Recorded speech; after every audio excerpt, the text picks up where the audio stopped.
Hey, everybody, and welcome back to Android App Addicts, the show where we talk about Android apps, phones, good stuff, bad stuff, and pretty much whatever we want to. And now it's time for the airing of grievances. I got a lot of problems with you people.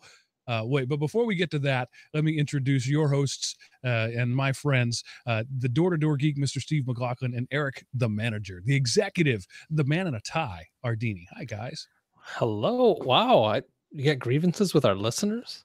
I that's not a way to start off a show. And after that, the feats of strength. I have no grievances with our listeners. Thank you for listening. Have a good holiday. Ignore everything Mark says. This isn't over until you pin me, Mark. I got the pole up in the back. Tinsel irritates me. I find it distracting. Exactly. I love that guy so much. So that's the name of the episode, Door. I got a lot of problems with you people. I got a lot of problems with people. I got to write that down because Or a podcast for the rest of us. a podcast for the rest. I like that one. A podcast for the rest of us. So if you don't know what I'm talking about, go to your favorite search engine of choice and type in Festivus, Festivus, and enjoy. I saw a link today. It was a YouTube video, Festivus Explained. Nice. And it was a good 3 to 6 minute long video, somewhere around there. That reminded me. Yes, it was a few clips here, and it reminded me of the full scope of Festivus, if you will. I gotta say, I might be on the spectrum, but I was never a huge Seinfeld fan. I know what Festivus is just because of people talking about it, and I've never seen the episode. I always hated Friends and Big Bang Theory, so I don't like yeah. I did get my my deputy clerk Big Bang Theory cup for Christmas this year. She liked it, so that's cool. I can't stand the canned laughter though. Right, and I will say, pre-show, it does seem like we nearly talk about everything except for Star Wars. Yes. Yeah. I have seen The Force Awakens this week. How about you guys? And Dora, I know you haven't. You're waiting till after Christmas. Eric? I haven't seen it either. My son has. He went with some other dad. So I'm not father of the year. Some other kid's dad is. So good for him. Good for them. I think I was doing a podcast that night or something, but I don't know. I'm just going to use the excuse that I'd like to see it on a better screen with a better sound system. Yeah. Okay. But he did go to the Bruin View, which is where I would probably like to see it. Unfortunately, I have seen it. I plan to see it again, and I plan to take my children to see it. And if you know me and my proclivities in terms of child rearing, you'll know that that's actually a pretty good endorsement of it. Oh, it is. It's very high. Yeah. I haven't seen it. I know I will see it probably multiple times in the theater just because starting January 1st, I get more leave, like free, that I can take any whenever I want. And they can't deny me, so I might as well use it for something like that. But I will say this. The movie's not for me. I already know this going into it. I've seen what J.J. Abrams did, and I will say, if anyone watched the old classic Star Trek and really enjoyed that, and then liked these last two movies, they can't like them for the same reason. I'll just say that. Because the newer Star Trek has almost nothing to do with the original Star Trek. And that's what I think they're going to do with this Star Wars, is basically for Star Wars for a new generation, if you will. But I'm just going to go and try to enjoy it for what it is, period. So let me give you my brief spoiler-free review. It's a scale of 1 to 10. I give it a solid 8, 8.5. It's not a great movie, but it's a good movie. That's good. Yeah, and there are so many callbacks to the originals and so many direct lifts and things. If it were any other movie, I would degrade it as being derivative and unimaginative. But because of the way they do it and because of the source material, it comes off as an homage. It's like an entire culture of 40-somethings kind of doing a wink, wink, nudge, nudge. This almost sounds identical to your review of Peanuts, except for more positive. Yeah. And like, just, this is completely spoiler free, but just an example of that. So Return of the Jedi, they're trying to get the door open on the moon of Endor, right? R2 gets blasted and Solo can't figure it. Finally, he just pulls out his gun, shoots the control panel, and it opens. right? There's a scene in this movie where Han Solo can't get the door open. He just pulls out his gun, blasts the control panel, and it opens, and kind of gives a sly nod to the camera when he does. It's very subtle, but it's just one of those things like, if you're like me and you've seen that scene hundreds of times, you go, oh, I see what you did there. That's great. So yeah, and it's J.J. Abrams and Lawrence Kasdan who wrote or did a lot of the writing on Empire Strikes Back. It's the two of them saying, I've got your childhood. This thing that you hold precious, I got it. We got you covered. Now we're going to move on to the future. Trust us. Right. And that was the message. And it was well delivered. It was enjoyable. This was a movie for 40 somethings that introduced movies to come for 10-year-olds. And that's exactly what it needed to be, I think. As long as there's no midichlorians. No midichlorians, no Jar Jar. Fine. I'm fine. I'm all in. Porkins sadly didn't make a recurrence. Well, they could have even.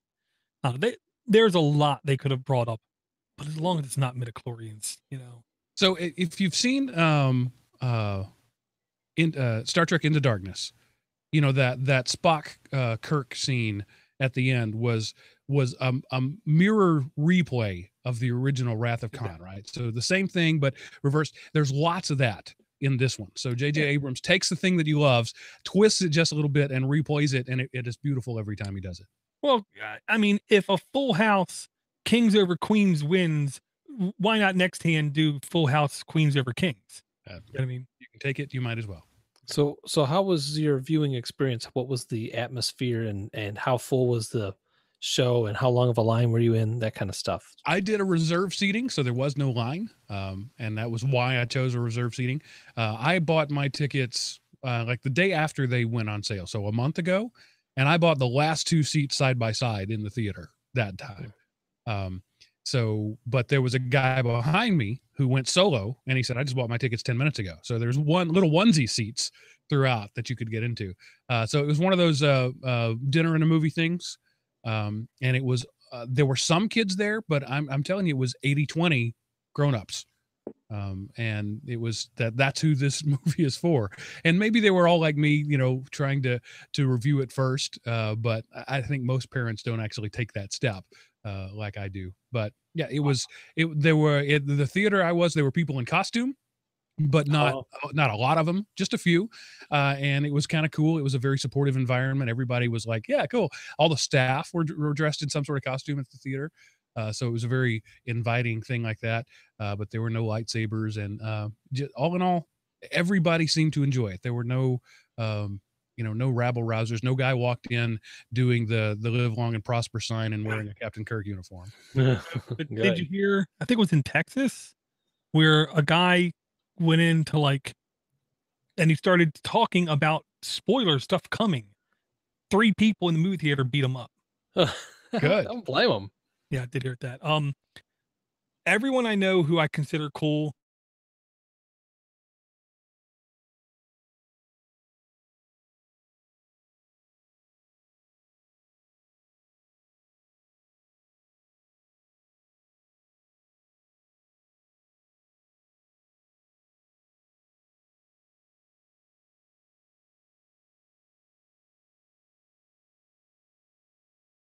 versus noisy. But I don't know. We'll have to wait and see how it goes. Yeah, I think I wouldn't do a general seating probably until into January, late January, because it's just going to be, you're not going to be able to get a non-packed theater until then. I really think so. Yeah, that's why I'm not really in a big rush to go this weekend. It was like $116 million in pre-sales. Yeah. Mm-hmm. I mean, Jurassic World did 238 opening weekend, right? So they had half of that in pre-sales. So my endorsement is a full-on. You'll enjoy it. It's not a 10, but it's. I would give, in the Star Wars world, I still think Empire is the best of the movies. I would give it a 9.5. But this one gets an 8, whereas Phantom Menace gets a 3. And that's if I'm feeling generous that day. Yeah, very. Yeah, I mean, there isn't too many 10s. Let's just say that. No trade negotiations talk. We never see the inside of a Senate chamber. All right, Those we can't are we all- no, we can't get too far into that until after Door and I see it, and we're giving you fair warning. Everybody, go watch it while we haven't. So when we come back, we're unabridged and we will Yeah. spoil the crap out of stuff. And in my own little personal claim to fame, one of my former college roommates actually did some of the ships in that movie. He's a designer. Nice. Oh, He spent 18 months working for LucasArts designing stuff. He also did, if you've seen the Tom Cruise movie Oblivion, he did. oh yeah. He did most of the vehicles in that movie. He's done all kinds of cool stuff, lots of video game stuff, but it was kind of cool because this is like the biggest movie for people of our age. He also got to do recently a hand drawn, it wasn't computer animated, D&D 50th anniversary or something like that. So he's done the two things of his childhood for people our age who are geeks. He's done Wow. Star Wars and he's done D&D. That's cool. Was he into D&D as a youngster? He was. Oh, perfect. Beautiful. So Tommy, if you're listening, and I know you're not, good job. Yeah. Way to go, Tommy. Way to go, Tommy. He goes by something much more esoteric now. Tommy is not a name for an artist. Unless All he's right. really good at pinball. I have blathered far too much. If you guys got anything you want to say before I say bring on the first app, but before we get there, anything going on? It is almost Christmas. It's the day before, night before Christmas. So Yes. Eve. And because I'm your typical nerd, I bought myself a gift because no one knows what to get me because I'm a nerd. I went out and got the Oppo R7 Plus on Amazon, $730. I got it on Swappa for $295. Wow, that's quite a difference. I was researching that one when I was looking at phones, and as best I can tell, it is the model from which the Nexus 6P was made from. They made a few modifications to that design for the 6P. Well, I can tell you now, the big thing, the big things about it is the fingerprint reader is square and works unbelievably fast. I mean, really good, really solid. It's on the back. Oppo is the only people doing that. Everyone thinks Wow. Motorola will, but not yet. The default, Oh, we'll never know. The default what? The default, let's see, well, Door just dropped out, so we'll say that since we The we're- default what- startup sound is Homer Simpson saying donuts. the default icon pack is all circles, and he loves it now. The default launcher is an iOS mimic. yes. Sorry. The default layout of the launcher is very MyUI like, aka no app drawer. You load your apps and then just to the side, all the other apps reside. Right on the main home screen, there is a theme store where if you go there, you can just load different themes that will then give you a app drawer. So it isn't like you cannot get an app drawer without replacing the launcher. There's plenty of themes and styles that take into account different home screen layouts. So that's the first thing. 16 gig, 3 gigs of RAM. I'm sorry, 32 gig, 16, 3 gigs of RAM. If you get the 64 gig version, you get 4 gigs of RAM. This is absolutely plenty. I haven't experienced any slowdown. I've only had it for 2 days. 4,000 milliamp battery, easy 24 hours. I've went so far without stressing at all about battery. Is that a 5.5 inch screen? No, true 6-inch screen. Okay. And the screen is a higher res. I don't know what a high res is, but I know it's really kind of high res. They try to flaunt near bezel-less. I can very obviously see a bezel, but it ain't thick. I'll say that. Yeah. I really like it so far. I really actually like it a lot because this is not Marshmallow. Other Asian ROMs have built-in security centers. That's where LBE Privacy Guard came from. This has a built-in privacy center far superior to the Marshmallow security center. I will say that. One, I can passcode apps. So I can make an app and I can lock an app with a passcode so no one can launch it. I can then in and unencrypt the app also. I have individual privacy permissions just like um, Marshmallow, but I can also copy and clone my preferences. So I can take this app and say, copy this app's permissions to that app. Or I can say, make this the standard app permissions. None of that's available in Marshmallow. So I'm definitely a big fan of that. It's very easy to just turn off the permissions and say, I don't care about these permissions. Just let my apps do what they want to do. So I really do like that a lot. I have not got into the energy savings mode, but supposedly there's the energy savings mode where this battery can last a week. Haven't done that yet. Well, those invariably turn off all the stuff that you actually want. The best way to save the battery on your phone is not to actually use it. Right. Yeah. And it, instead of being a pull, a push technology, it's a pull technology on demand, which means if you want to check your email, you have to open up and check your email. You know, so yeah, I'm not a fan of that, but I'm gonna definitely try it just for a little bit, just to see what it's like. And I will say, like, for instance, today I unplugged it late last night. Right now I'm still on 3G Wi-Fi. This takes a micro nano SIM. The SIM in my OnePlus is too big. I don't have a cutter. So I'm literally carrying the OnePlus around in hotspot mode and having this phone on Wi-Fi only. But I unplugged it late last night, left it unplugged all overnight, got out this morning, drove to work with navigation on for over an hour, had it all day, wireless all day, drove home in 2.5 hours of traffic with the GPS on the entire time. I got home, I was still above 70% battery. Did you have the screen on the whole time? During the navigation, yeah. Yeah, that's impressive. Yeah, the battery is sick, is the best way I can put it. The battery is sick. Now, it's going to, the true test is when I get the SIM cut or get a proper size SIM. But for right now, the softball test I gave was very easy. I do have a camera here, and I do plan on doing a proper review with hopefully good quality images of the phone here in a couple days to a week when I feel more full about my review. Already took a lot of screenshots.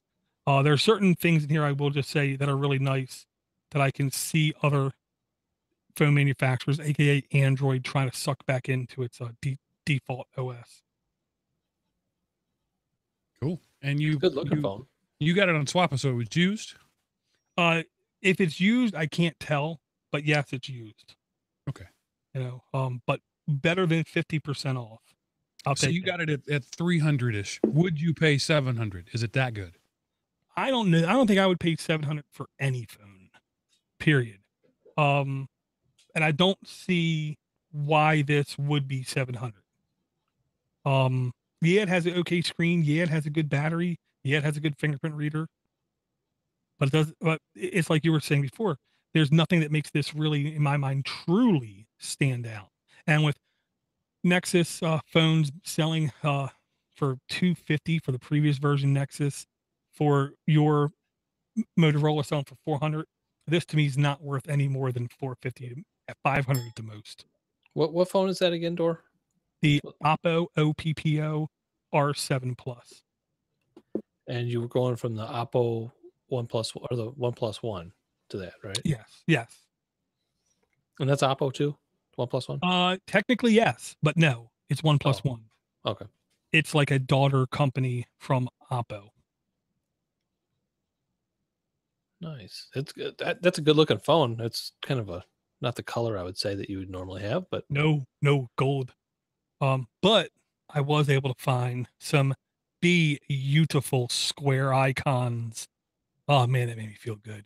Oh, so you have no case on that. Are you planning to keep it naked? I do have a case. It's just a really cheap, around 3 of the sides case, just because it came over quick. Because this is not sold in the US, it's not easy to get cases for it.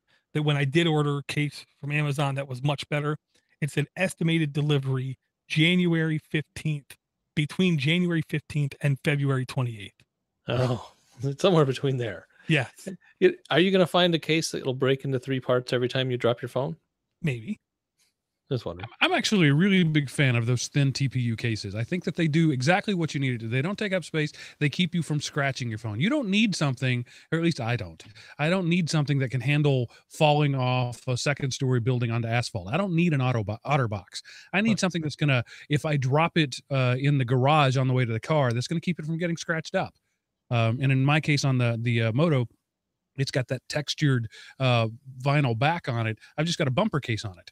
And the bumper case has some scratches around the corners, which is what a bumper case is supposed to do. The scratches are on the case and not on the phone. And so I've never been a big fan of taking your thin, light, 8.5 ounce phone and sticking a 2.6 pound case on it. Yeah. Every case I've had here recently has at least been really light. And that's really my main goal. But the only thing I really have to buy for this is the tempered glass front, because I know with as much surface area as this true 6-inch takes up, if anything is going to get damaged, in my luck, it's going to be that screen. Yeah, I'm sold on those tempered glass. Everything I own from now on is going to have tempered glass screen protector on it, I think. My sunglasses have tempered glass. My problem I have with it, and it's not the technology, it's me, is that there's a little edge. They never fully cover the entire glass, and so there's that extra little bezel, and it just I can't see anything but that when I look at them. Really? Oh yeah, I looked right past that. That's why I was so happy. My last case covered up the entire edge of the phone by that exact amount, Mark. It was like, there you go. Perfect fit right there, to where I never had to see it. And then when I took the exterior case off, oh yeah, it would send me into stuttering obsession, You guys. upsetness. It drove me nuts. But then when I put the case back on, just forgot about it. Out of sight, out of mind. See, I miss all that stuff. People talk about, like on this Note 4 that I have, they say there's a gap between the glass and the metal frame all the way around. I never see anything like that. I don't care about that stuff. Interestingly, though, on my Moto 360, I look right past the flat tire. So you choose the right background, and you'll never know it's there. So Yeah. it's just it all depends. You can get used to anything, but I put one of those tempered glass screens on. I was like, I can't live with that. I just can't. Right. The cutout around the front facing camera was just not perfect, and I don't blame them for not being able to do it perfectly. But I can't have that on my phone. I took it off.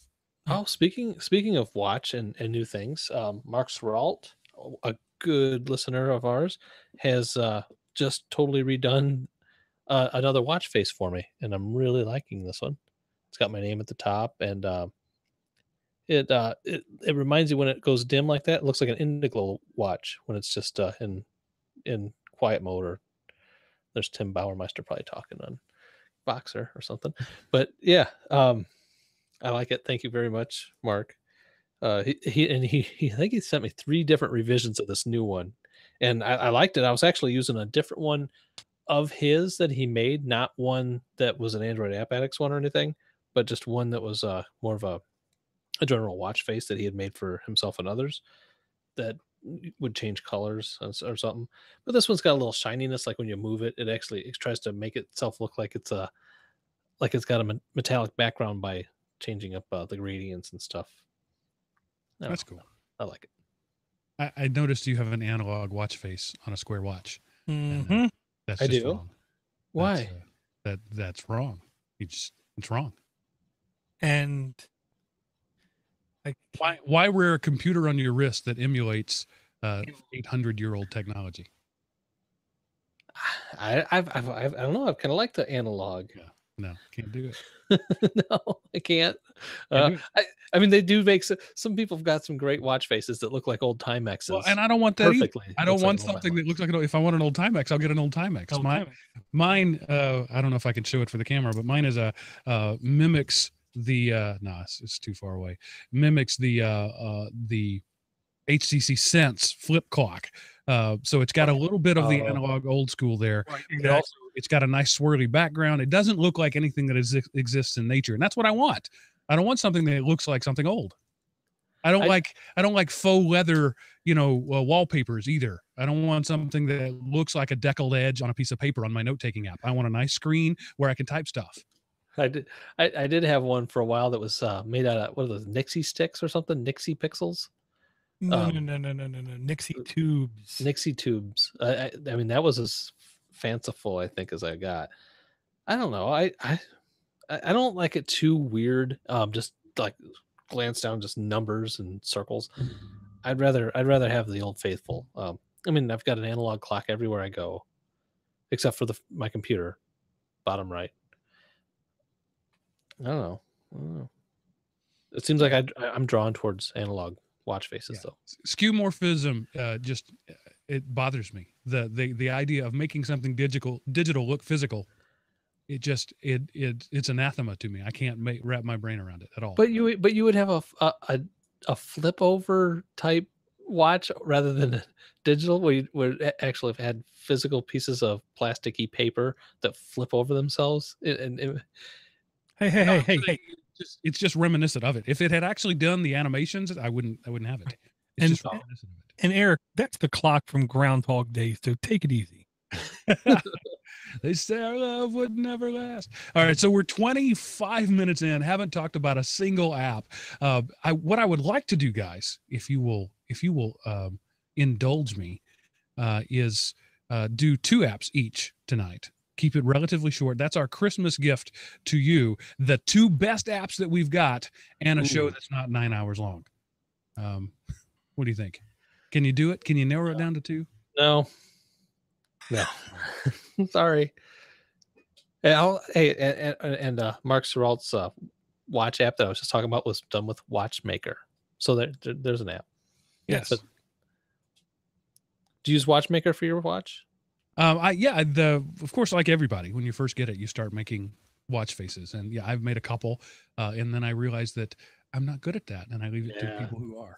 It's not simple. Yeah, the scripting part I can do. I've got that part of my brain is solid. It's the art part and making something that actually looks good. Mm-hmm. So yes, I have used Watchmaker. The watch face I have right now is a Watchmaker face, but I'm not a designer.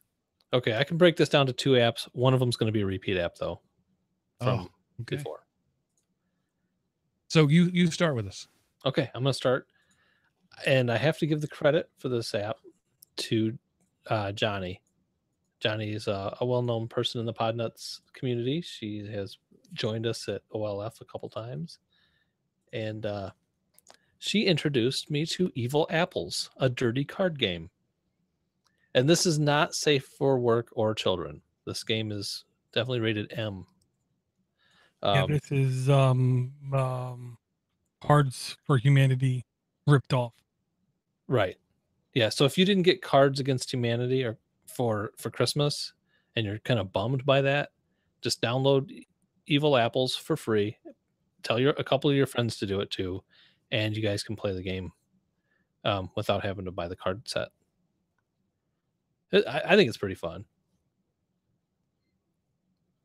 In the right company. It's not something you want to play with your kids, because it is very, very dirty. And even if you look at the screenshots, you'll kind of get an idea of how dirty it is. And do you want me to give my neck? Dory, did you play? You played around, didn't you, or not? Did you play around of this game? No, I don't like people. Why would I do that? So give me the premise of the game. I've never played Cards Against Humanity. Looking at this, I think I grok it, but give me the premise of the game just so that our listeners understand. Okay, so they'll throw a card up there, and the card will have a blank space in it where you got to fill in the blank. And you get, I think, 5 or 7 cards dealt to you. And as you play, you can actually get to the point where you can type in your own card and make up your own card. Okay, so you fill in the blank with this thing. You have all of your players do this, and one player is a judge, and that judge player has to read all of the answers that came in for that blank, and that person picks out who wins, not knowing who wrote it or who submitted it. And then whoever wins gets a point, and then the next round comes by, someone else is a judge, and everybody does it again with a different card. So it's the best answer to the question or the best filling in of the blank. Yep.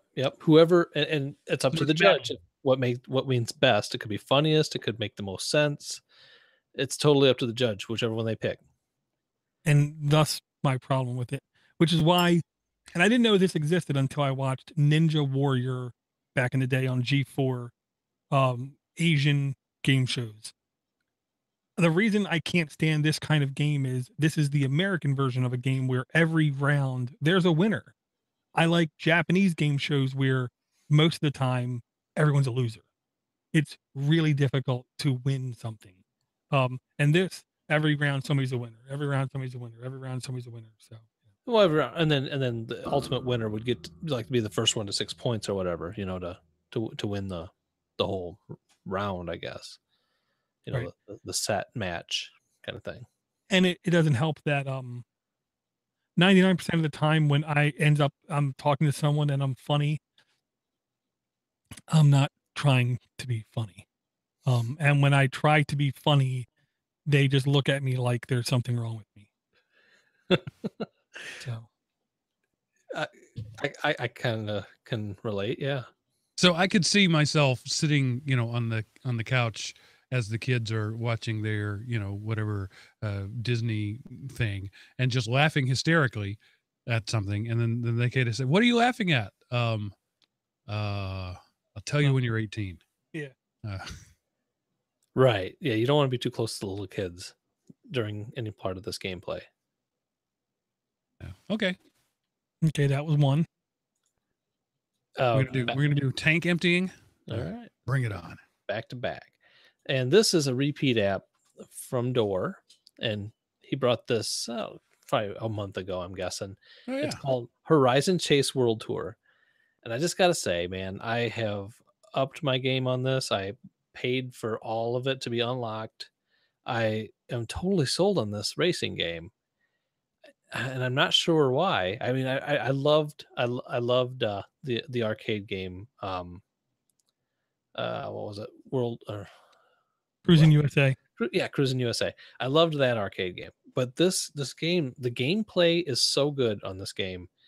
I really want to get first place in every track for some reason. I'm really sticking with it, and it works so well with my gamepad from the Amazon gamepad that I have for the Amazon Fire TV. I'll set my tablet right in front of me, and if I'm like laying in the bed, I'll just set the tablet on my chest, and I'll put my hands behind the tablet and hang onto the gamepad and just Nice. drive, and it's a fun game. I've played a lot of racing games. Then this one, I even bought the Ski-Doo one too recently, the Riptide GP2, Right. just to see. Well, maybe I'm just really into racing games, and that one's fun too. I mean, It's good, but yeah, it's not the same. It's not the same. No. I played this one, and I enjoyed it while I was playing it, and I played it incessantly for a while, but it wasn't compelling enough for me to buy it. When I got to the end of the free stuff, I was like, all right, I'm done with that, and moved on. See, I did too, originally. part of the reason why I think this game is good, I literally spent well over an hour this week playing this game, is it takes what was successful about the old game Top Gear, and it enhances it without going crazy with crazy power-ups, crazy effects, crazy competition. It's just enough competition to make it a little difficult to be number one every time, but it's doable. It is definitely doable.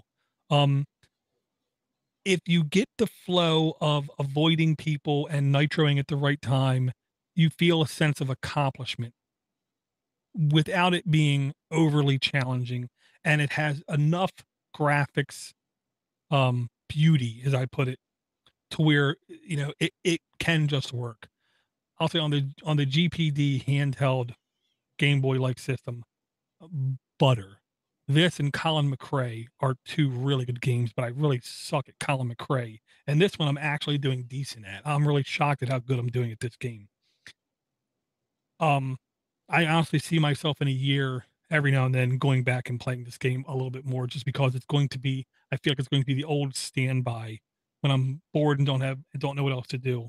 I'll just play some Horizon Chase.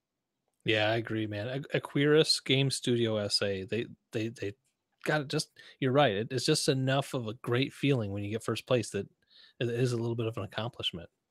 What hooked me about it was that you have to feather the brake. You can't just throttle all the time. You can't win that way. And that I like that. I'll say this: you can, but it's 10 times harder than playing the game right. Yeah, it's just such a huge it's when you bump the back of a car and it's Go from 130 to 70 in a second. yeah, it's such a disappointing thing you just did. It's like, and I like the little lyric is a thing that pops up, says um use your turbo right or something, don't mess up or something, like I don't know, it's something funny, but you know what they're talking about. Don't hit the back of a car because that just ruins it. Yeah. Yeah. I just, this is the kind of game I cannot get too much of. Just works really well. And whatever this company makes next, I'm probably going to play that as well. Yeah. Yeah. They definitely dialed this one in perfectly for me anyway. Horizon Chase I would like World to bring Tour. an app, if I may. It's one you're not going to like, Door. You may have already talked about it. There are no new apps. I can't bring an app that you haven't already done, but it involves other people, and that's why you're not going to like it. It's 8-Ball Pool by Miniclip, and it's just heads up pool online with other people, and you can have friends, and that's where it got me started. Some friends at work had got me onto it, and so we've been playing, not at work, boss, but they're my friends who I also work with, and we've been playing, and it's really, and actually what I like about it is it's not a game you can play at work. It's not an asynchronous thing. It's not like chess where you make a move and then 5 hours later you have to be head to head with somebody actually engaged in in gameplay, and I like that about it. You can also play against a computer, but it's not as good, and you can randomly play against strangers, which is fine too. But it's a good physics. The physics of it is good, and I really like it. 8-Ball Pool by Miniclip. Well, I paid for this a long time ago, but I don't know why. I don't remember why. I guess I should get friends with you and start playing you against, since I've already paid. You would like to, because I suck. So great. That's because I think you, me, and Steve C all bought this, Eric, Okay. and we did play a couple times, that many. But here's what I can't remember, Mark, because just like the reason I like Horizon Chase was slight difficult without being over difficult. What I don't like about some pool games is either A, the line from your cue ball is too accurate, and it's very easy to go on 6, 7, 8-ball streaks, or there's no line, or the line is so inaccurate it's difficult to make 2 in a row.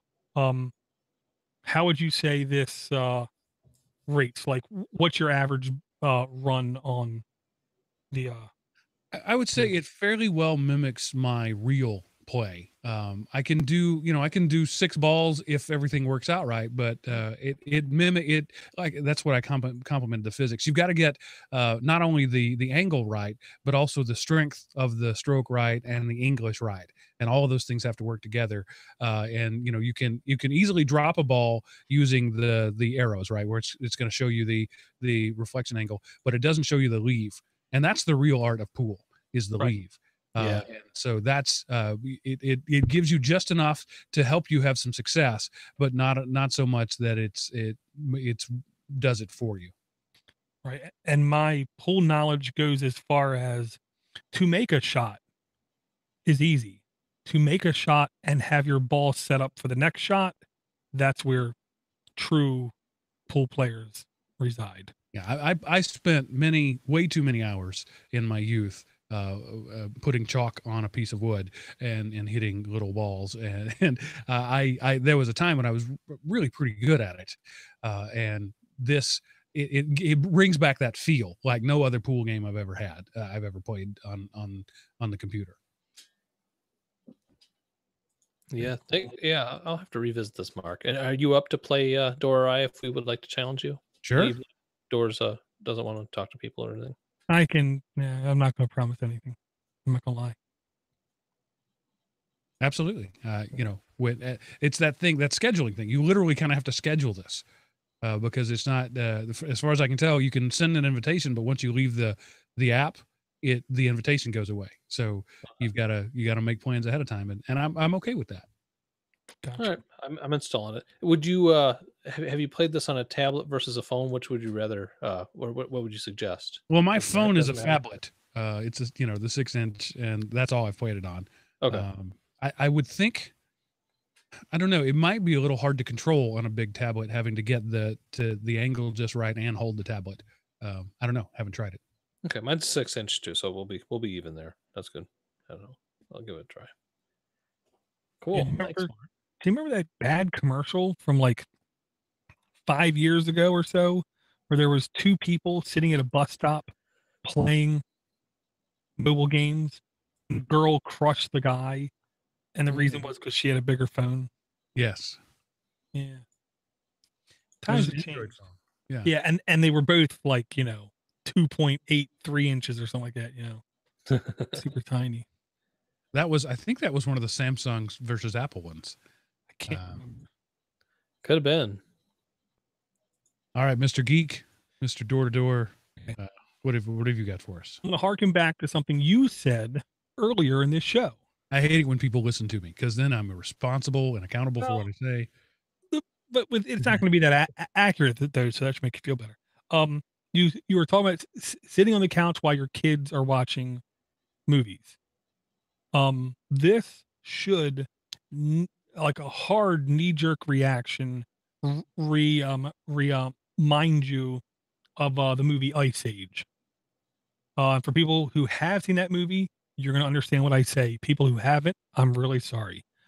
In that movie, there was a point in time where the characters were going through a cave and they saw what amounted to cave drawings on the wall, and they quote unquote came to life. That's exactly what this game is. It's in the style of cave drawings, but it comes to life where you lead the characters through a story. And they try to emphasize the emotion of the story. If you will. It's about a mammoth and its family, and you control the mammoth. I never saw if you actually control the humans or not, but So you get to trample people? you get to trample lots of people because Nice.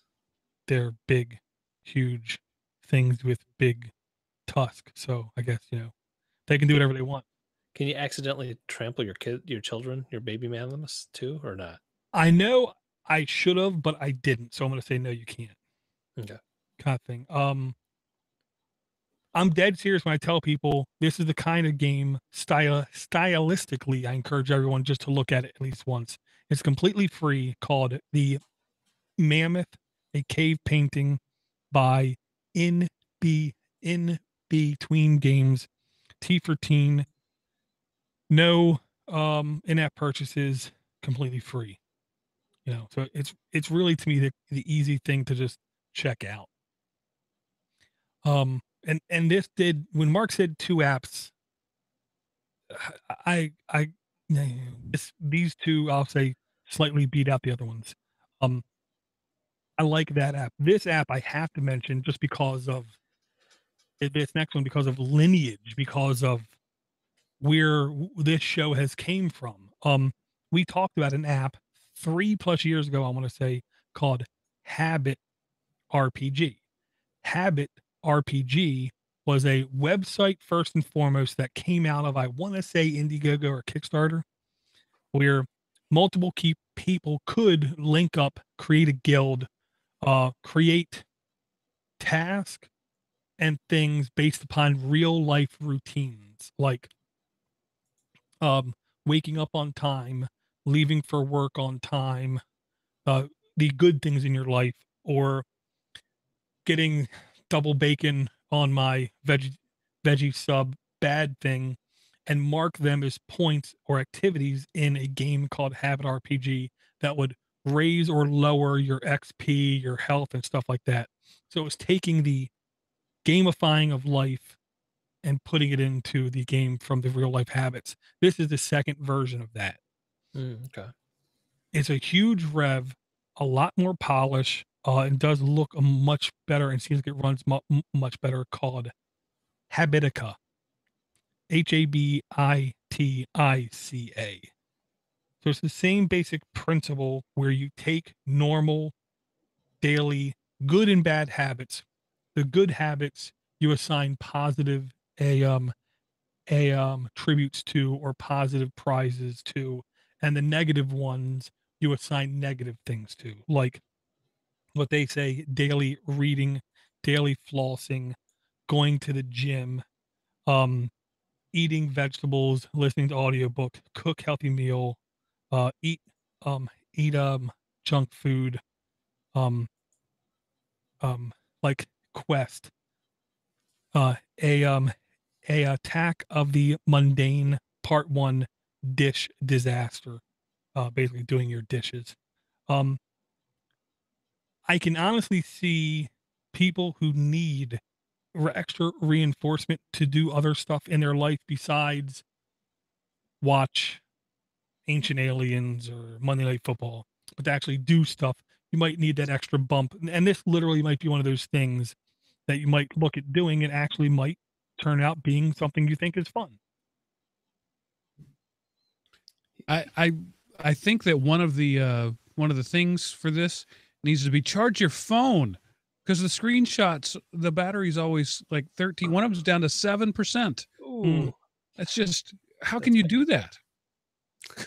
good eye. What kind of monster does that? I looked through the screenshots. I never noticed that. I didn't either. Oh, that's really bad.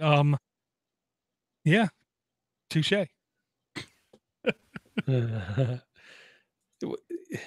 You were talking, Mark, about people holding you accountable for what you say by listening to you. Now, this way you could hold yourself accountable for what you do and make a game out of it. I personally would never invest anything into this. So if I'm reading this right, Dor, this needs to be a group activity.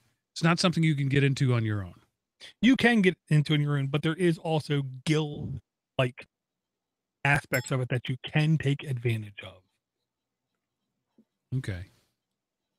I'm not into the gamification thing, right? You know, the walking and weight loss. There's all kinds of opportunities to make that a competition. You know, at work, there's always some pool going around where you weigh in every Friday or whatever. That doesn't really appeal to me. And so, I also don't really get into role play games. So both ways, I don't think this would appeal to me. But if that's you, then this is like the Fitbit thing, but the Dungeons and Dragons version of it. Well, here's how I'm going to try to make it work. Between us, we're going to have a fat, jolly man bring one of my childs a tablet. The same child that's broken multiple tablets. My other child still has a tablet. I'm literally going to look at doing this, making a guild with us three in it, and making daily habits like being respectful in school, doing all of your schoolwork, doing all of your homework, helping mom with a task, that kind of thing. I'm literally going to think about doing this kind of thing just because I think my youngest son needs encouragement from all angles. And I'm first to say I spoil my children rotten because they're my kids and I can do what the hell I want. But I think this is the kind of little thing that if I get him a little bit excited about and giving him prizes about, I think he's actually going to strive to do better. But I don't know. I'm gonna try. So Dor, you sort of swerved into a parenting thing there. I want to go down a little bit of tangent, but I'm gonna let Eric finish his thought first. I was thinking we could use it even for podcast hosts. Like, hey, you brought show notes. You added something to the spreadsheet. +1. Eric, I spit my drink. You showed up on time. Yeah. Wow. You didn't have people yelling in the background. You turned your furnace off. Stuff like that. That's good, Eric. That's really good.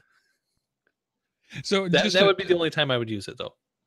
Your little thing there. You talked about child A breaking tablets and getting new tablets, and child B not breaking tablets. I have the same thing in my house. Of my three, 2 of them have repeatedly broken their devices. 1 has not, and I always feel like I'm punishing the one for being responsible when I buy a new one to replace the broken one. Yep. And so what I think I want to do is buy a new one for the responsible one, Mhm. and give the irresponsible one the old one. Mhm. But then that doesn't seem right either. I know. I know. Here's the only thing that I have going for me about this right now. The old tablet is a old RCA quad core 8 gig internal space, whatever.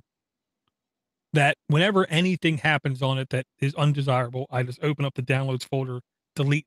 I open up the SD card, delete the Android folder, then everything works. You can install whatever you want to or whatever. The new tablet, I hear from the North Pole, is going to be a Amazon 7-inch $50 tablet that was on sale for $35. So Santa saved a couple, greenbacks, but it's a tablet that's filled with ads. And my logic is I would almost be punishing that good child by giving him an ad-laden tablet. Yeah, see, I took the opportunity of the rotund Norseman to bring me out of that well, because I can't control what the large northerner does, and if he chooses to bring a new tablet to replace the broken one, then that's his thing. But it still it gives me pangs as a parent. Yeah. It's one of those, you want to make everything you do in your life and everything you do in your child's life teaches a lesson, whether you're intending to or not. So I Right. try to be really conscious of which lesson I'm teaching. And so the lesson kind of is, if you beat your crap up, dad gets you new crap. I know. And I'm really trying, because what I'm also trying to do is I'm trying to make the young one actively earn his other stuff. Where the older one, he's earning other stuff right now. Like, I remind him, you don't need that because you got this. Instead, you're getting this other thing. Instead, you're getting that other thing. Instead, you're able to do this. And like, he literally has an Intel NUC now upstairs in his room where he can watch Minecraft videos and play Minecraft. The other kid doesn't have that. You do, because you have been really good with that, really good with that, really good with that. But I don't know if it's actually sinking in. I think he just looks at the other one and thinks, "You get stuff." Right. So I started my kids on the most inexpensive tablet just to see if they could handle one. Right. I paid $50 to $60 for the tablets, and they were training wheels. I expected them to get broken. And so the next year they upgraded, and then the next year they upgraded again as they have proved their worthiness. But because I'm a softie, not at any point did I upgrade only one of them, while forcing the other to stick with what they had, which is probably wrong. But again, I used the opportunity of the large magic man to make to sanitize the process. But I still feel bad about it. That's Yes. good. That's good. I've got one that's on Apple and one that's taken to Android rather well from Apple, a converter. So,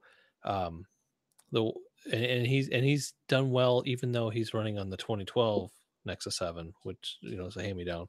But I think maybe for a birthday or something, I could hand this 10-inch Dell down to him, which is a huge upgrade, from that one, where it actually runs without waiting for stuff all the time. But it's still gonna be hand-me-downs though, even though.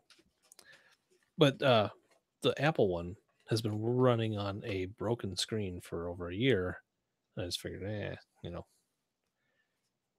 stop. It showed me slivers one time, so I'm like, eh. Yeah, my rule on broken screens is if it doesn't cut you, it's fine. Yeah, well, yeah. Here's a tempered glass protector. Mm-hmm. Your finger will slide smoothly now. But to be fair, I gave that to her broken. It was one that I had intended on fixing, but then I sold my business and I didn't have the tools anymore. So that's and she likes it, so whatever. But that's getting replaced soon. So I will appeal to the listening audience. Use the comment function of the Zcast app, which I know you're listening to this podcast on, and tell me what you think about rewarding destructive behavior. or you could just send an email to aaa@podnuts.com, but that's the much more pedestrian way to do it. That's the Or archaic voicemail, way. or voicemail if you really want to be pedestrian about it. Well, and I'll say this: I'm now feeling bold enough to say, you send me a video file, I'll play the video file during the show too. And unlike other shows, we'll actually play your video file. Question mark: do you know how far off that app is, Zcast, before it's going to possibly be in the market? And the only reason I ask, got a new phone, installed all the stuff, it's not in the market. Oh, Yeah. I'll look for it. And I literally forgot to go back through my emails looking for the link to it. Well, it's at elementop.com. It's on all of the show notes I've done recently. I am going to start pushing for that. This is developer's choice, but I think it's well enough. We just recently squashed what I consider the biggest performance bug, APK update to be coming in the near future. And now we're working on the appearance bugs. So based on that, I think it's time to go ahead and throw it in the market with a beta tag on it. And I'm willing to, pay the fees and do all that. If he's not, I haven't talked to the developer about that, but I would say that's probably coming in the very near future. Nice. Yeah, because I think it's solid enough. I haven't experienced really any issues. The only issues I ever experienced was when I didn't clear cache between upgrades, and that was it. Everything else just seems working fine. The only issue now that you mentioned that I ever had, pulling the headphone jack would cause the podcast to start back at 000. Okay. I did have that happen a couple times. I haven't heard about that one. And I would give a suggestion if this is our forum to give you suggestions for the Zcast app. The library of search. I mean, I know I kind of pushed you guys to put other podcasts in there and have search feature. But when you type in the word Android, so many come up that haven't produced in years. Yeah, right it's off just the bat. pulling from the iTunes catalog, and I don't know what the tools are to filter that, but we can ask. I did notice, Dor, something that you might want to mention on this particular, actually on all of yours, the Podnuts and the name of the podcast. There's no space between them. So you can't search Android App Addicts. You got to search Podnuts Android, because the Z and the A of Podnuts and Android are together, so it doesn't show up as Android App Addicts. It's not a partial match. Mm. Probably something you could fix really easily, but would probably also force everybody to re-download all the stuff. So, Can't.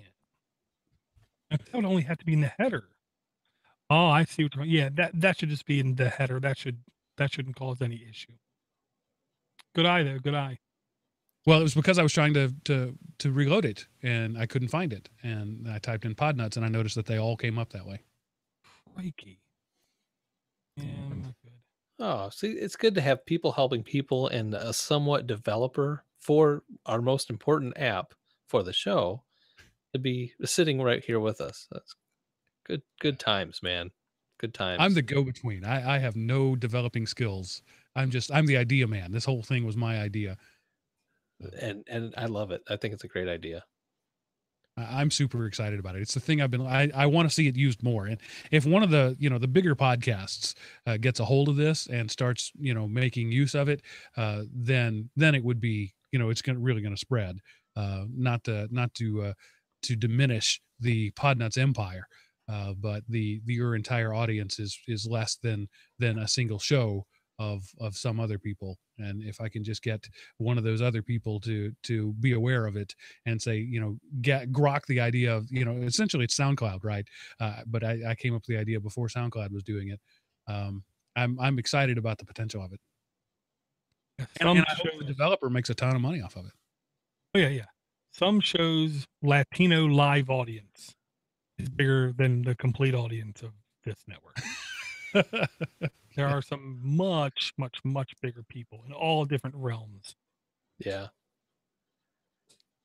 Yeah. My live audience on a typical show is 3.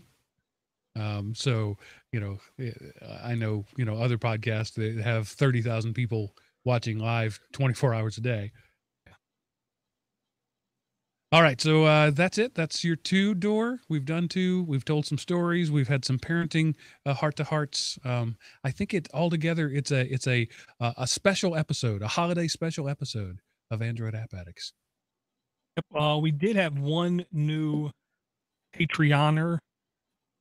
I want to say in the last week. That would be Bill Kemp. Thank you. Yeah. Thank you, Bill. Thank you, Bill. And Great. Todd Evans wants to let us know that Songza is now owned by Google. Oh, I know, and I was so mad. I emailed Songza about this today. They didn't And- already own them? They did. They've owned them for about a year, Okay. but they're killing Songza off at the end Oh. of January now. And Songza is my number one music app. That's all I use for music. And so I was a little miffed, and I let them know. And the first thing I did is typed in the search in Google Play Music songs from Apple commercials, because that's one of the playlists I like to listen to. Like, I'm not a big fan of Apple, but I like their songs and I like their playlist. So I typed it in there. No such luck. No such playlist. Gone. I went back 3 hours later, and they had two playlists. Other people had made themselves with all of the songs that have ever been in an Apple commercial. So I wasn't the only one who likes that station. So I was glad to see that happened. And then today, for $1, I signed up for 90 days of Google Music Unlimited, or Google Play Music Unlimited, or whatever it is. And in similar news, I just got an email from Roku telling me that, like literally just moments ago, that the Rdio streaming service is no more. As of yesterday, December 22nd, it is dead and gone. Wow. So you were an Rdio subscriber. You are no longer an Rdio subscriber. It's going to be Apple and Google, isn't it? It's going to be another one of those places where it comes down to Apple and Google. Yeah.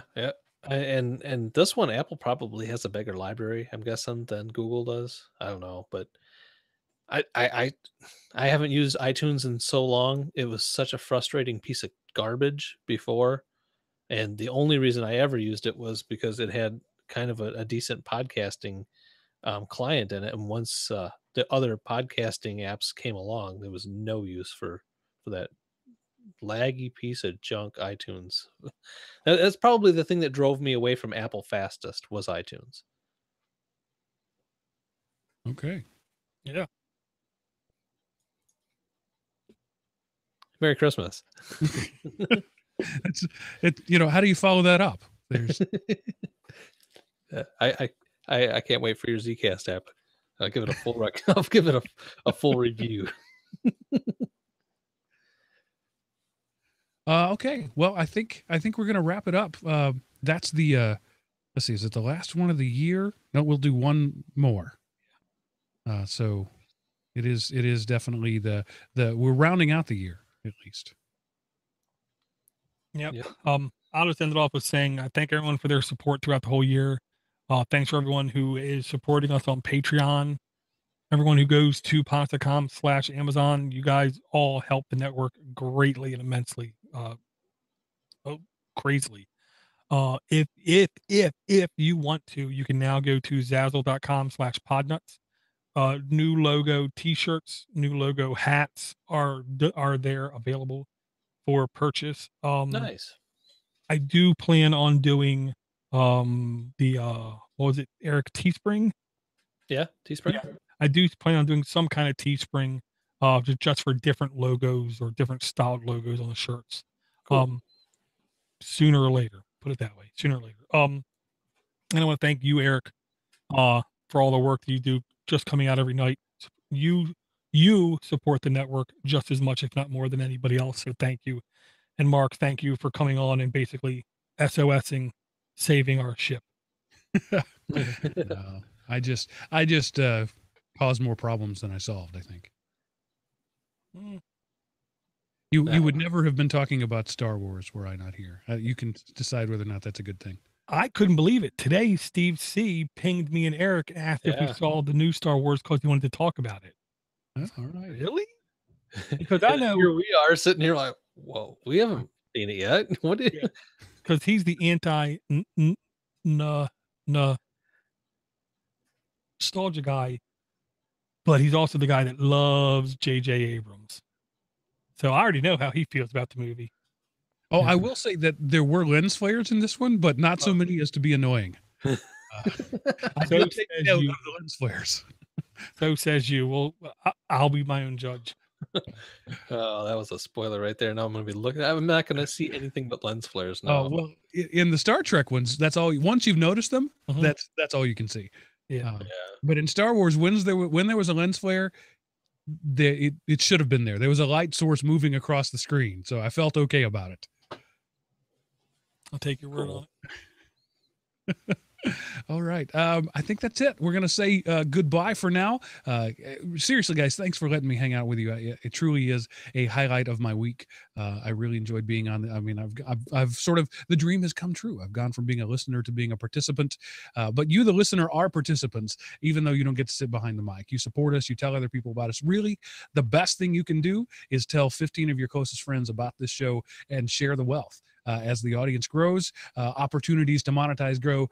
Yes, we love it when Patreon people support. We love it when you buy through our Podnuts Amazon referral link. But really, the best thing you can do is tell other people about it. So whatever system you use, go rate and review, and then find somebody who's got an Apple account and go rate us there on iTunes too, because that would be the greatest thing if the number one app on iTunes would be an Android podcast. We need to make that happen. We need to throw all of our effort around that to making the Android App Addict show the number one podcast in iTunes, because that would be great irony. Remember those days when Samsung had their podcast player door and we were number one. Number one. Yeah, it's for a long You were time. above the Quran. That was so neat. The I Quran love podcast was number 2. and I've never stopped buying Samsung since. See, It worked. They Yep. earned a customer for life. You They give did. them hundreds of dollars a year. All right. I'm going to say that's it. We'll see you next week on Android App Addicts.